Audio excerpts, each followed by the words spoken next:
ज्ञान की बातें करने की बात अलग की कि मैं शरीर नहीं में पांच भौतिक ढांचा है, लेकिन अंदर से देखो, अंदर से झूठ से भी किसी से ये न कहे कि हम तुम्हें बहुत प्यार करते हैं। झूठ से भी न कह ले, सच्ची हो जाएगा। और अगर किसी शरीर से प्यार हो गया तो बिछुड़ेगा पक्का, क्योंकि बिछुड़ने वाला फिर तुम्हारी दशा क्या होगी, फिर तुम्हारा हालत क्या होगा। मृत्यु की बात सुनते ही एक बार जैसे बिजली का करंट नहीं लगता, ऐसे मरना, अरे होश खराब हो जाते। देखो थोड़ी देर सोच के कि आज मरना है। जब आत्मग्लानि इतनी प्रकट हो जाती है किसी बात पर, तो अपने प्राणों का भी मोह छोड़ देता है और अपने शरीर और प्राणों का मोह छोड़कर वो मृत्यु का वरण करना चाहता है। क्षण भर के लिए भी हृदय में भगवत स्मरण का तार ना टूटे, अभी ऐसा अभ्यास बन गया, निश्चिंत हो जाओ, आप भगवत प्राप्त हो चुके हो, आपको चिंता नहीं करनी। जिससे हमारा स्मृति का तार जुड़ता है, उससे अलग होना बड़ा भयभीत कर देने वाला विषय होता है, बड़ा भयभीत। भूल करके भी कभी किसी से अपनापन न करे, बहुत बहुत खतरनाक अपनापन होता है। अपनापन का नाटक करते करते अपनापन हो जाता है। झूठा खेले साचा होए। झूठ से भी किसी से ये न कहे कि हम तुम्हें बहुत प्यार करते हैं। झूठ से भी न कह ले, सच्ची हो जाएगा। और अगर किसी शरीर से प्यार हो गया तो बिछुड़ेगा पक्का, क्योंकि बिछुड़ने वाला फिर तुम्हारी दशा क्या होगी, फिर तुम्हारा हालत क्या होगा। आकाश की तरफ भरत जी देखते हैं तो उनको चंद्रमा में भी अपना हिरन दिखाई देता है। भूमि में देखते हैं तो उन खुर जो बने होते हैं हिरन, उनकी रज ले लेकर छाती से लगाते हैं तो उनको शांति मिलती है। ये मेरे मृग शावक के चरण चिन्ह है। इतना प्यार, इतना अपनापन। तो इस शरीर से जो अपनापन हो गया वही तुम्हें भय दिखा रहा है मृत्यु का। अभी कल ही परसों एक प्रश्नकर्ता ने प्रश्न किया था, सब है सब, लेकिन एक भय है कि मरना है, अब उससे कैसे बचे। इससे कैसे, इससे गार्ड से नहीं बच सकते हो, अंग रक्षक रखने से नहीं बच सकते, नहीं बच सकते। अगर मृत्यु का संयोग अंग रक्षक से है तो तुम्हारा अंग रक्षक ही तुम्हें सूट कर देगा। अगर मृत्यु का संयोग है अंग रक्षक से तो जो तुम्हारा हर समय बॉडी गार्ड है ना, वही तुम्हें भूंज देगा। मृत्यु उसी के हाथ से मरवा देगी तुम्हें। और इतना प्रिय शरीर है कि मृत्यु की बात सुनते ही एक बार जैसे बिजली का करंट नहीं लगता, ऐसे मरना, अरे होश खराब हो जाते। देखो थोड़ी देर सोच के कि आज मरना है, कैसा लगेगा। बोले मरने से सब जगह मेरो मन आनंद। ओठ सूख जाएंगे, ओठ सूख जाएंगे कि तुम 5 दिन में मरने वाले हो, तुम्हारे ऐसा रोग है, ओठ सूख जाएंगे। हाँ, उसी के नहीं सूखेंगे जो पहले से मरा हुआ है। जीवित मर जाए उलटी आप में समाये है दिलगिरी है। अपने इष्ट के लिए जिसने प्राणों को समर्पित कर दिया, अब उसको डर नहीं। हमें सबसे ज्यादा प्रिय देह और प्राण है। देह प्राण ते प्रिय कछु नाही, गोस्वामी तुलसीदास जी कह रहे। देह प्राण से बढ़कर कुछ प्रिय नहीं है, लेकिन उनसे भी जो परम प्रिय है वो भगवान है, क्योंकि देह और प्राण जिनसे संचलित हो रहे। राम देत नहीं बनत गुसाई, विश्वामित्र जी से दशरथ जी कह रहे, देह प्राण से प्रिय कुछ नहीं, अभी कहो अभी प्राण दे दूं, लेकिन राम देते हुए नहीं। ये है महाभक्त की स्थिति। ले लो देह प्राण, अभी ले लो, पर राम जी को मैं, वशिष्ठ जी फिर उनको समझाते। यहां कह रहे जैसे कहा जाता है कि हमसे भजन नहीं होता। क्यों? शरीर का भजन करते हो कभी, लेकिन कभी भूलते भी नहीं हो, क्योंकि शरीर सबसे प्यारा। इसके बाद ये हाथ में कैंसर हो गया, इतना काट दिया जाए तो तुम्हारे प्राण बच जाएंगे, तो देह से भी अधिक प्रिय प्राण, तो हम इतना हाथ कटवा देंगे, इतना पैर कटवा देंगे। और प्राण से भी प्रिय आत्मा। जब आत्मग्लानि इतनी प्रकट हो जाती है किसी बात पर, तो अपने प्राणों का भी मोह छोड़ देता है और अपने शरीर और प्राणों का मोह छोड़कर वो मृत्यु का वरण करना चाहता है। और जो सब आत्माओं की आत्मा है वो प्रभु हैं। पूज्य भाई जी महाराज कह रहे, यदि ये क्षण भर के लिए तुम्हारी बात समझ में आ जाए कि जिससे हमें देह प्रिय लग रहा है, जिससे हमें प्राण प्रिय लग रहे हैं, वो भगवान के कारण लग रहे हैं। अगर ये बात समझ में आ जाए तो भगवान को भुलाया ही नहीं जा सकता। जैसे देह अभिमानी कभी देह को नहीं भूल सकता, ऐसे देहा भाव को जो भगवान के चरणों में, जो प्राण प्रियता को भगवान के चरणों में मदगत प्राणा हो गए, मच्चित्ता मदगत प्राणा, ऐसे महापुरुषों का भजन निरंतर चलता है। ये जो कहा जाता है कि 1 घंटे सुबह 1 घंटे शाम भजन कर लिया करो, ये प्राथमिक कक्षा के विद्यार्थियों को कहा गया है, अध्यात्म के विद्यार्थियों को। ये प्रथम कक्षा की बात है। ये 11 माला जप लो, 12 पद पढ़ लो, शुरुआत तो करो।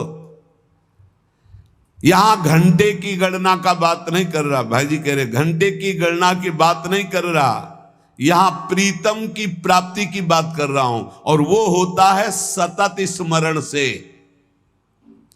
क्षण भर के लिए भी हृदय में भगवत स्मरण का तार ना टूटे, अभी ऐसा अभ्यास बन गया, निश्चिंत हो जाओ, आप भगवत प्राप्त हो चुके हो, आपको चिंता नहीं करनी। कुछ ही दिनों में स्थितियां जागृत हो जाएंगी। निरंतर एक तार भजन जिनका चल रहा है, जिसका एक तार भजन चल रहा है, उसके हृदय की झांकी का पर्दा हट जाता है त्रिगुण माया का, और अपने हृदय में ही नारायण या गौर श्याम को हृदय निकुंज बसइए, वो हृदय में अपने प्रभु को देखता है। इसे कहते अनन्य चेता सततम। जो अनन्य चेता सतत है, नित्य निरंतर, ये बहुत अमृतमय शब्द है। यही बचपन में गुरुजी ने बैठा दिया था, बलिहारी गुरु आपने जो गोविंद दियो बताए, यही बता दिया था कि बच्चा हर श्वास हर क्षण नाम जब, हर क्षण मंत्र चिंतन, खाली न रहे, यही साधना है। तो नया जीवन था, पता हमें और कुछ था नहीं, जो गुरुदेव ने बताया बस उसी पे चल पड़े। वही जब बड़े बड़े महापुरुषों से सुना शास्त्रों में तो लगा बलिहारी प्रभु ने प्रारंभ में ही बता दिया गुरु रूप धर करके। नित्य चिंतन में रहने वाला भगत ये अनुभव कर लेता है कि नित्य प्राप्त भगवान की नवीन प्राप्ति। ध्यान से सुनो, जो निरंतर भजन करता है, नित्य प्राप्त भगवान की नवीन अनुभूति, नवीन अनुभूति। जब हृदय में चिंतन चलता है तो फिर बाहर से भगवान चले जाएं या आ जाएं कोई फर्क नहीं पड़ता। ये बहुत, जैसे बिलोमंगल जी ने श्री भगवान के लिए अपनी आंखों को शांत कर लिया, अब नहीं देखने देंगे संसार को, और चल पड़े वृंदावन के लिए। तो जो पूर्वाभ्यासी जिनके नेत्र नहीं होते वो तो चल सकते, लेकिन तत्काल जो नेत्र फोड़े थे तो मार्ग में चले तो एक लठिया ले ली थी, अभ्यास न होने के कारण मार्ग से हट करके एक कुआं था, उस कुएं में गिर गए। अब जिसका कोई नहीं है उसके तो नंदनंदन है, पुकारा हे देव हे कृष्ण, अब आप ही मेरे हो। भगवान की आवाज गंभीर मेघ के समान, बाबा ये लाठी ऊपर उठाओ, ऐसे, और खींच के बाहर कर दिया। उन्होंने विचार किया कि मेरी लाठी तो इतनी बड़ी नहीं थी कि केवल लाठी पकड़कर इस 50 हाथ कुएं से नीचे निकाला जाए। इसका मतलब ये कर तुम अकर तुम अन्यथा कर तुम भगवान ही हैं। तो धीरे से लाठी के सारे हाथ बढ़ाए, हाथ पकड़ा। जे ही हाथ पकड़ा तो ठाकुर जी ने झटक करके हाथ छुड़ाया, पर स्पर्श होते ही अपार आनंद। तब वो कहते हाथ छुड़ाए जात हो निबल जान के मोही, हृदय ते जब जाओगे तो सबल सराहू तोय। बूढ़ा हो गया हूं, निर्बल हूं, हाथ छुड़ाकर चले जा रहे हो, आप बलवान हो, नवकिशोर हो, जाओ, लेकिन हृदय से चले जाओ तो तुम्हें सबल और बहादुर जानूं। हृदय से अब तुम्हें नहीं जाने देंगे, हर समय स्मृति के तार से हम तुम्हें बांध कर रखेंगे।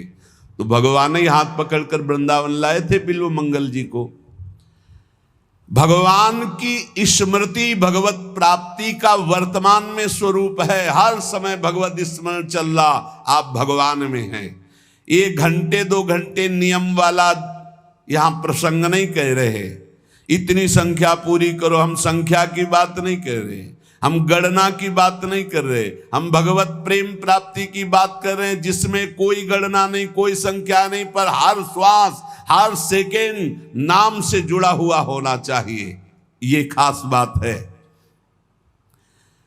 आरंभिक साधकों के लिए ठीक है गणना नियम, प्रारंभिक जो साधना में लगे हैं, लेकिन हम उन भगवत प्रेमी महान भाग्यशाली उपासकों की बात कर रहे हैं जिनका एक ही उद्देश्य है भगवत प्राप्ति। तो उनके लिए संख्या नहीं, गणना नहीं, एक क्षण भी विस्मरण ना होने पाए, उठते बैठते खाते पीते हर परिस्थिति में। लघुशंका हो रहे तो नाम चल रहा है, शौच हो तो नाम नहीं छोड़ना है।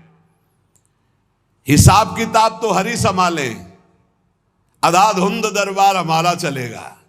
कितने हुए तुम देख लेना, तुम गिनो बैठ के, हम तो आधाधुंध शुरू, राधा राधा राधा राधा राधा। गणना तुम करो, फल फूल तुम ही हो, तुम्हें क्या फल चाहिए, तुम ही हमारे फल फूल हो। ये मस्ती भगवत प्राप्ति, क्या चिंता क्या परवाह।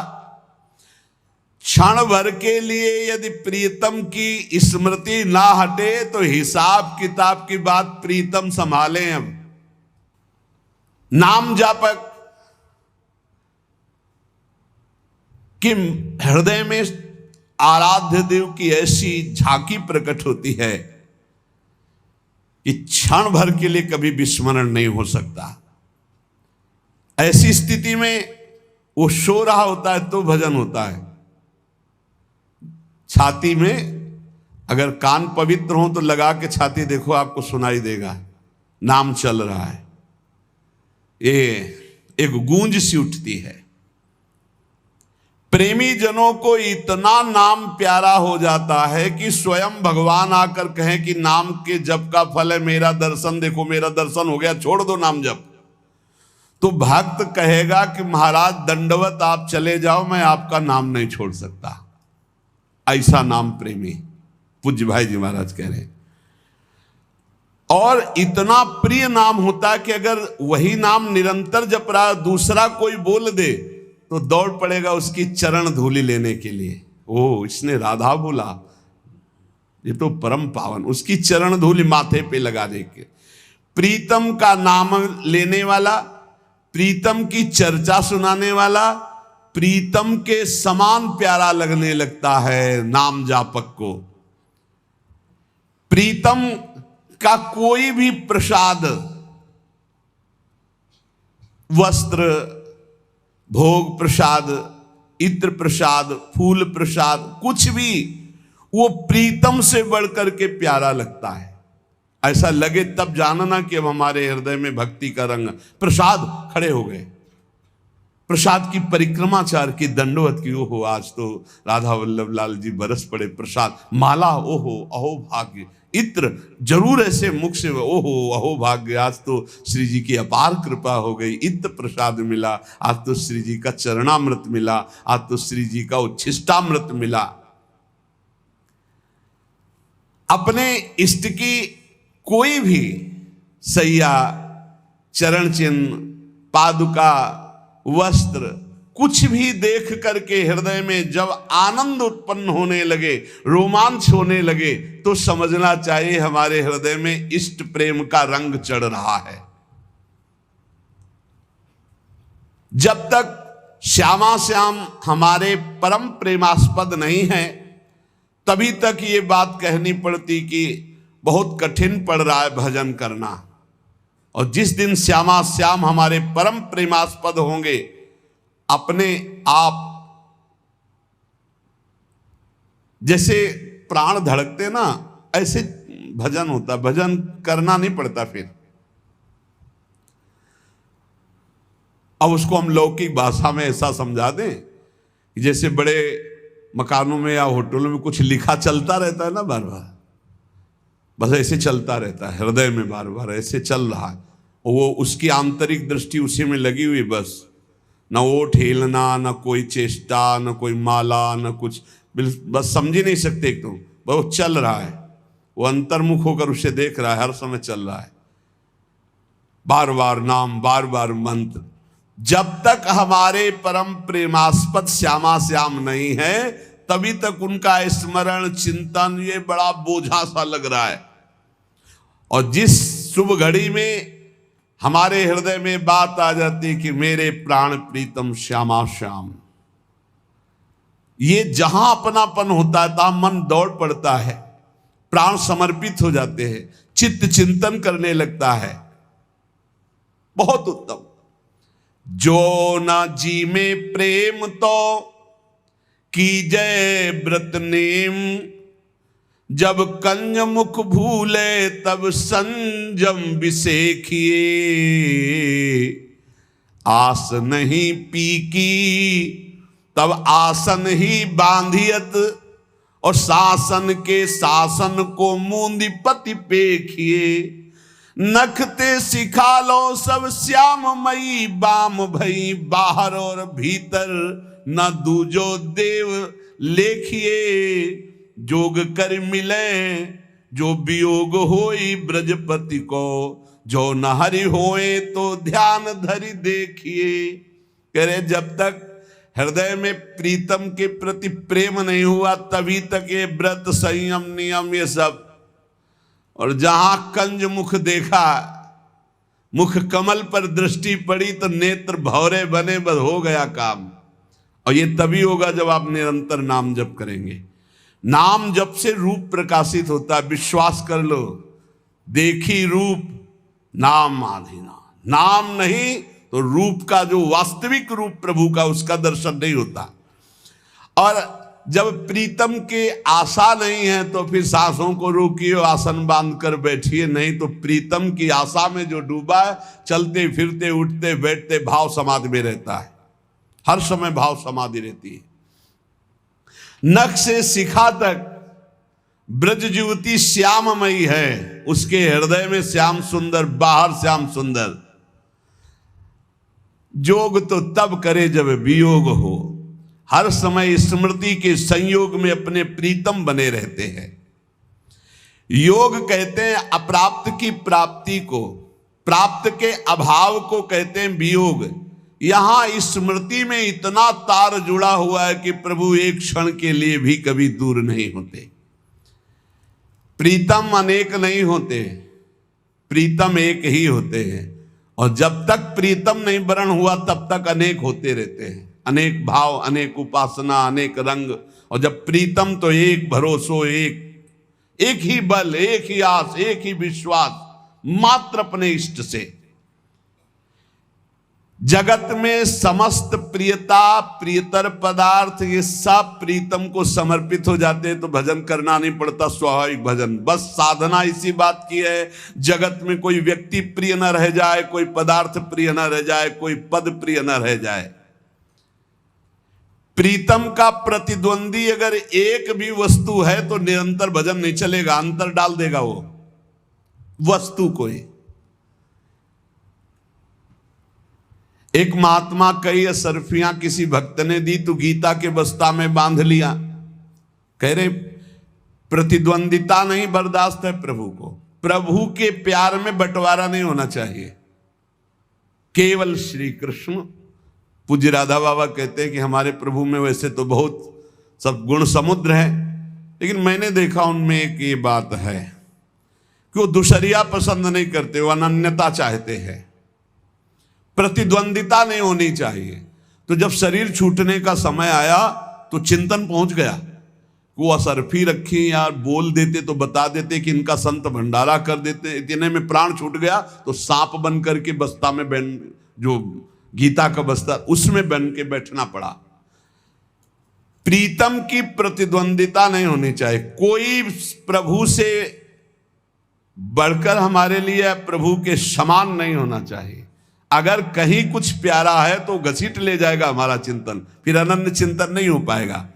जब तक हृदय में प्रीतम का प्रतिद्वंदी भाव रहता है तब तक निरंतर भजन की संभावना भी नहीं है। इसीलिए उपासक जन उदासीन होकर सब वस्तु व्यक्ति से अपने चित्त को समेटकर प्रभु में लगा देते हैं।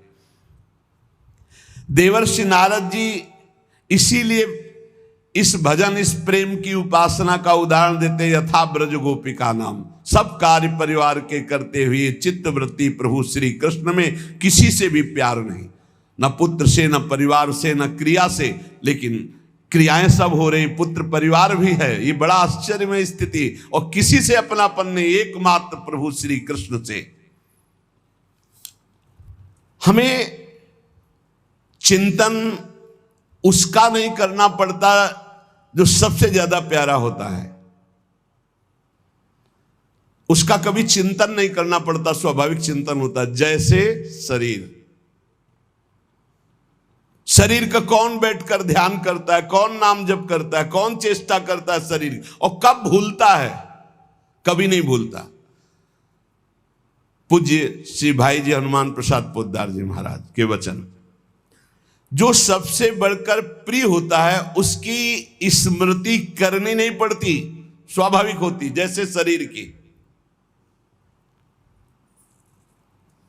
की इतनी प्रियता बढ़ गई है कि इसको हम कभी नहीं भूलते।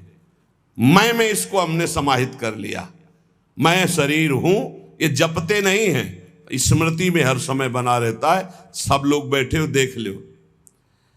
ज्ञान की बातें करने की बात अलग की कि मैं शरीर नहीं हूं, पांच भौतिक ढांचा है, लेकिन अंदर से देखो, अंदर से पूरा शरीर राग बैठा हुआ, मैं ही आरोपित हो गया शरीर में, अंतःकरण में मैं ही आरोपित हो गया। लेकिन प्यारे, तुम भूल कर रहे हो, जो शरीर का भी आधार है वो प्राण, और जो प्राणों का आधार है वो आत्मा, और जो सबकी आत्मा है वही परमात्मा है, वही ईश्वर है। लेकिन उसकी तो स्मृति नहीं हो रही। शरीर का आधार प्राण, प्राणों को भी जो प्रकाशित कर रहा है वो कौन? आत्म तत्व। और जो सबकी आत्मा है वो कौन? बोले श्री कृष्ण, श्री हरि, प्रभु। तो क्या प्रभु की ऐसी स्मृति चलती जैसी शरीर की स्मृति? कभी हम भूलते नहीं, कभी हम स्मरण करने का प्रयास नहीं करते, हर समय स्मृति में रहता शरीर, क्योंकि बहुत प्यारा है। और इतना प्यारा है कि इसे मैं से हमने जोड़ लिया, मैं स्त्री, मैं पुरुष, बस इसी में राग शरीर में। ये संसार के दुखों से घबरा उठने का कारण है भगवान में रुचि ना होना। पक्का ये घबरा जो उठते हैं ना, दुख नाम से भयभीत हो जाते हैं, निंदा के नाम से भयभीत हो जाते हैं। अगर बहुत मान प्रतिष्ठा है तो हर समय भयभीत रहता है अपनी निंदा के लिए, कहीं निंदा ना हो जाए। बहुत धनी है तो हर समय कहीं धन खो न जाए, हमारी पोजीशन। अरे बहुत भय है। जिनकी भगवान में रुचि नहीं है वो संसार में दुख, चिंता, भय, शोक से घबराते रहते हैं। देख लो, वो डरते हैं कि कहीं हमारी सोच के खिलाफ कोई विधान न रच जाए भगवान का, कहीं कोई कठोर आघात ना हो जाए। लेकिन आप यदि भगवान की शरण में हैं तो घोर दुख, कठोर आघात भी महासुख स्पर्श कराता है। ये वही भक्त जानता है जो चित्त जोड़े है प्रभु में। भगवान का प्रेमी भक्त बड़े से बड़े प्रतिकूल सूचना में भी, घटना में भी वो भयभीत नहीं होता। जब महाप्रभु चैतन्य देव श्रीवास के घर में कीर्तन करते थे तो काजी को शिकायत लगाई गई कि रात रात भर ये हल्ला मचाते रहते, पता नहीं क्या करते रहते, ऐसा ऐसा उल्टा सीधा। काजी ने कहा कि कल जितने ये कीर्तन वाले सबको बंदी बना के लाया जाएगा, दंड दिया जाएगा। अब तो जो भक्तजन बड़े भोले होते तो उनको भय लगा। सब महाप्रभु चैतन्य देव से कहा कि प्रभु अब कीर्तन में तो बड़ी बाधा आ गई, श्रीवास के घर में अगर कीर्तन होगा तो काजी अपने राज सैनिकों के साथ आएगा, सबको बंदी बनाएगा और मारपीट करेगा। ऐसा बड़ा भय की सूचना हुई, सब भक्तजन घबराहट पैदा हो गई। महाप्रभु चैतन्य देव ने कहा आज से कीर्तन घर में नहीं होगा, आज से कीर्तन नगर में होगा और काजी के दरवाजे से कीर्तन निकलेगा। केवल कहा ही नहीं, ऐसा ही हुआ। कीर्तन बड़े जोर से तुमुल ध्वनि में कीर्तन, और पूरे नगर का कीर्तन, और काजी के दरवाजे से कीर्तन। तो काजी भी उतर के आया। जो विरुद्ध संकल्प बनाए था, वो जब देखा महाप्रभु चैतन्य देव की हरि बोल वो स्थिति और वो भक्तों की गूंज और शास्त्रों भक्त नाम कीर्तन में, वो हिम्मत डोल गई उसकी। आकर के चरणों में लौट गया। महाप्रभु ने कहा हरि बोल, तो वो भी हरि बोल और नृत्य कर रहा साथ में। भक्तों को बहुत बल मिला, बहुत उत्साह मिला, उनका भय नष्ट हो गया। भय की सूचना या कोई बहुत बड़ी विपत्ति या कोई बहुत बड़ी घबराहट का विषय जब आवे तो घबराना नहीं, भगवान में चित्त जोड़ो। उस समय भय में नहीं, सूचना में नहीं, घबराहट में नहीं। मंगल भवन भगवान है, जे ही चित्त जोड़ोगे सब ठीक हो जाएगा। विश्वास करो सब ठीक हो जाएगा। आप चित्त जोड़ लीजिए प्रभु से। जो भगवान का प्रेमी भक्त है, बड़े बड़े कष्टों के उपस्थिति होने पर भी वो घबराता नहीं, भयभीत नहीं होता। उसका जीवन भगवत समर्पित जीवन होता है। बड़े से बड़ा बंधन भी, जैसे श्रीराम जी का चरित्र आता है। श्रीराम जी का, वो बहुत बड़े महान भक्त बचपन से थे। जब उनका ब्याह हुआ तो उनकी पत्नी ने कहा कि अब आपको अपनी गृहस्थी चलाने के लिए, कुछ अर्थव्यवस्था के लिए कार्य करना चाहिए। वो एक छोटे से कर्मचारी, राज कर्मचारी से मिले। उनकी ईमानदारी बढ़ी, धीरे धीरे मंत्री के पास पहुंचे। मंत्री ने बादशाह के खजाने का खजांची बना दिया। बादशाह से विनय कर, बहुत ईमानदार, बहुत सच्चे और भजनानंदी। अब उनका जो भक्त होते हैं, उनका हृदय बड़ा करुणामय होता है।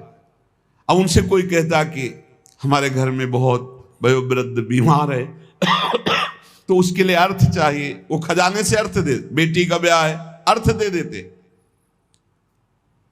ये जब बात चली तो काजी को पता चला कि खजाने को आधा तो खाली कर दिया दान पुण्य में। बादशाह से कहा, बादशाह ने तुरंत बंदी बनाने का हुक्म दिया। श्रीराम को बंदी बनाकर सामने खड़ा किया। और सत्यवादी भगवान के निज भक्त पूछा, तुमने खजाने से धन दिया? बोले जी। किसके आदेश से? किसी के आदेश से नहीं। अब जिनको जरूरत थी मैंने दे। तो अपराध है ना, क्योंकि खजाने का धन जब तक राजा आदेश न करे तब तक आप मनमानी किए तो अपराध है। बोले जी। तो फिर दंड स्वीकार करो, तुम्हें मृत्यु दंड, फांसी की सजा देते। सोचो, फांसी की सजा सुनते ही मुस्कुरा दिए। अब उस समय एक नियम था कि अब पता नहीं है कि नहीं, कि अंतिम इच्छा की पूर्ति की जाती थी। जिसको मृत्यु दंड दिया जाता था उससे पूछा जाता था तुम्हारी अंतिम आखिरी इच्छा क्या है। उनसे पूछा गया तुम्हारी आखिरी इच्छा क्या है? बोले एक बार हमारे इष्ट देव विट्ठल भगवान है, उनके सामने से, बस सामने से निकाल दो, मैं एक बार दृष्टि से देख लूं बस, फिर मुझे फांसी में चढ़ा देना। कोई परेशानी, जोई जोई प्यारो करे सोई मोहि भावे। सामने से विट्ठल भगवान से आंख मिलाई और कहा राजी हो आप? बोले ले चलो। इधर विट्ठल भगवान नव किशोर अवस्था, अरविंदाक्ष, मंद मुस्कान और एक झोली, बादशाह के सामने, हुजूर कौन हो तुम? मैं अपने स्वामी का एक छोटा सा दास हूं। कौन है तुम्हारे स्वामी? श्रीराम, जिनको तुमने खजाने की, जो उन्होंने दुखियों को बांटा, उस बांटने की वृत्ति में फांसी की सजा दी है। लो, और ऐसे झोली से डाला ढेर सारे रत्न। बोले देख, एक रत्न की कीमत तेरे पूरे खजाने में नहीं, और ऐसे रत्न हमारे स्वामी के पास, मैं उनका सेवक हूं। तुम्हारा नाम क्या है? बोले बिट्ठू। बोले अब बातचीत बंद, तुरंत घोड़े दौड़ाइए, हमारे मालिक की फांसी की सजा रोकिए। तुरंत ऐसा ही किया गया। वो तो बावरा हो गया बादशाह, क्योंकि भगवान का वो छलिया रूप। अब उसने जे भी आदेश किया, जाओ तुरंत श्रीराम को आप। इतने में ठाकुर जी गायब। श्रीराम आए तो हाथ जोड़कर बादशाह बात कर रहा है, तुम इतने बड़े धनी हो, मुझे बताया क्यों नहीं? उनकी समझे में नहीं आ रहा। उनका मैं तो आपका नौकर हूं, धनी कैसे हो सकता हूं? अरे बोले तुम्हारा नौकर ये हीरे ला के रख गया जिस एक हीरे की कीमत हमारा खजाना नहीं। और उसने अपना नाम बताया बिट्ठू। अच्छा बिट्ठू मतलब विट्ठल भगवान। और आंसुओं की धार बह रही उनके कि कितने कृपालु